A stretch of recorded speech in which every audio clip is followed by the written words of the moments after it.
Hi, this is Adam with Small Time Machine Shop. Got a quick little video today. The back of the LeBlanc lathe is kind of a catch-all for my large drill bits. I got a bucket of them down there. So today is the day to find a better place for these. As you know, I've been reorganizing the shop, and I cleared out an area next to the big drill press. Sorry, the lights are out here right now. So I'm gonna put something back there because all the tooling for the big drill I want by the big drill, and the big Camelback might go over here too. So what I'm gonna do is, I'm very cheap when it comes to storage solutions. I've had this little metal cart thing. It came with that little Craftsman power hacksaw. I got two pieces of this plywood that came with the crate that Keith Rucker made for the tailstock. So basically what I'm gonna do is end over end them, bolt them to that thing, and drill a bunch of holes in there to hold drill bits. So that should be a nice, quick, easy project and really organize the drill bits. So let's look at this cart and let's get to work.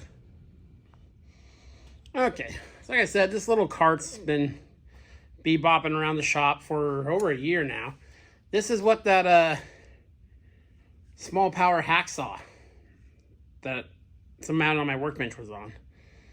So I think what I'm going to do is we will get this top board off. I think it's loose, and it's square head bolts.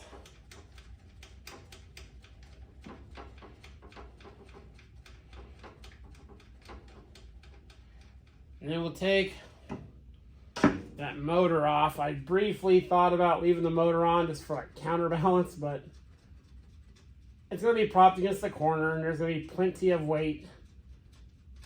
There's no fear of this toppling. Okay, get board off.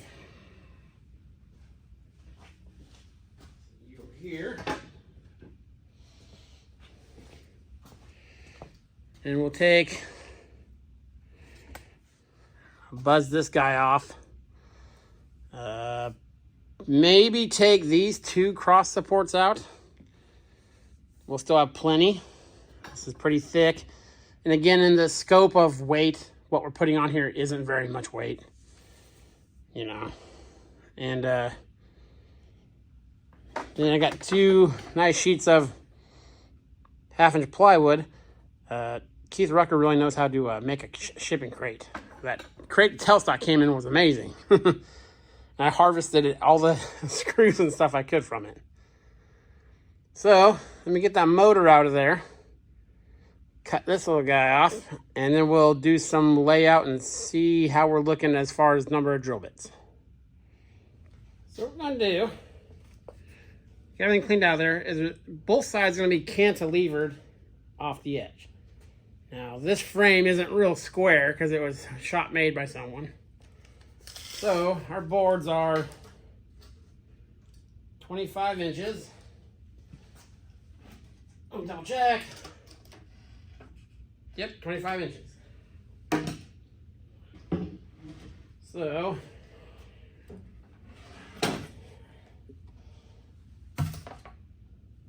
and this base is about 24.5. So roughly pretty much half of each board will be over the side. Now there's going to be 8 1/4 bolts in there. That'll be more than sufficient. I don't think we need to add any extensions or anything. So I'm going to put the Morse Taper 5 bits in the middle, and then a bunch of the Morse Taper 4 bits onto the sides. So, and it should be plenty strong. If it's not, we'll add something to it later. It's a quick little shop project to get some drill bits organized. It needs to only be that complicated.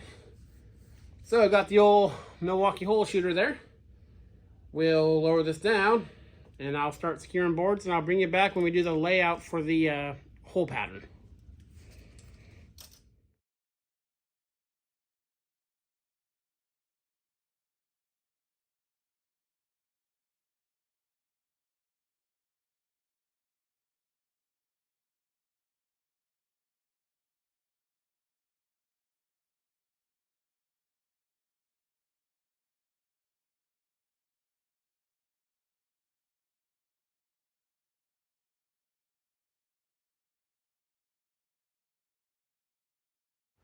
Okay, I got laid out, so I'll be room for 24 bits on the internal section. That gives me some space to grow, plus always be one in the drill. And I've only got 18 of them there. I thought about staggering them, but I think this will work. It's a 3-inch grid. So I'm gonna use 1.25 inch or slightly under 1.75 inch hole saw bit. And we'll get these punched in, and I think that'll work. Yeah, I stood on this, and there was no creaking or anything, so let's get drilling. Okay, what's coming along? There's the Morse Taper 4 holes. I gotta do one more row. Now on this side, I changed it up and I spaced them a little bit bigger because some of the Morse Taper 4 tooling gets pretty big. And this will hold all my Morse Taper 4 stuff with extra holes. My one hole there was too big.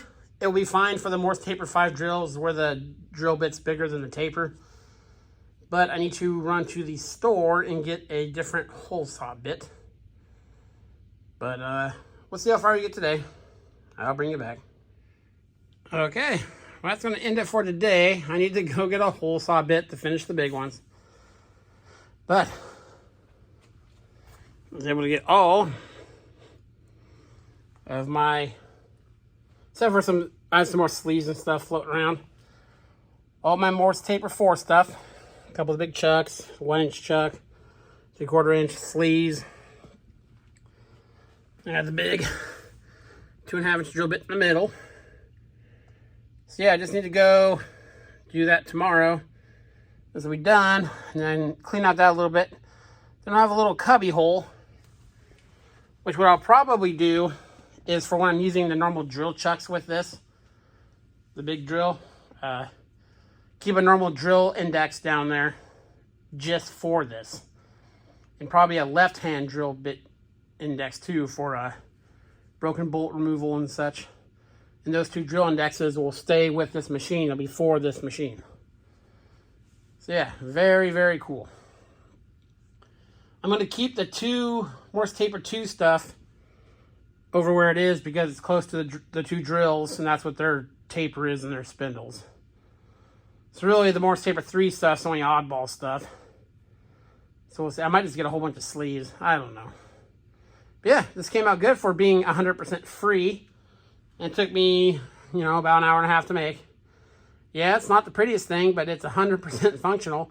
And I misspoke earlier. This is 3/4 inch plywood. And I might put a foot on each end. We'll see. If it looks like it's sagging at all after a while, I just cut a 2x12, put on each end, and we'll be good to go. I'm very happy. The bed of the lathe is much happier as we cleared almost all the drill bits off it, except for the oddballs. Yeah, very cool. Again, just that, I need to go through and organize them and all that, but just them being over here makes them that much quicker to get to. I know where they are and I can put my hands on them right away. So that's the goal with this shop movement, is to make everything more efficient. This is Adam from Small Town Machine Shop. Please comment, like, and subscribe, and thanks for watching.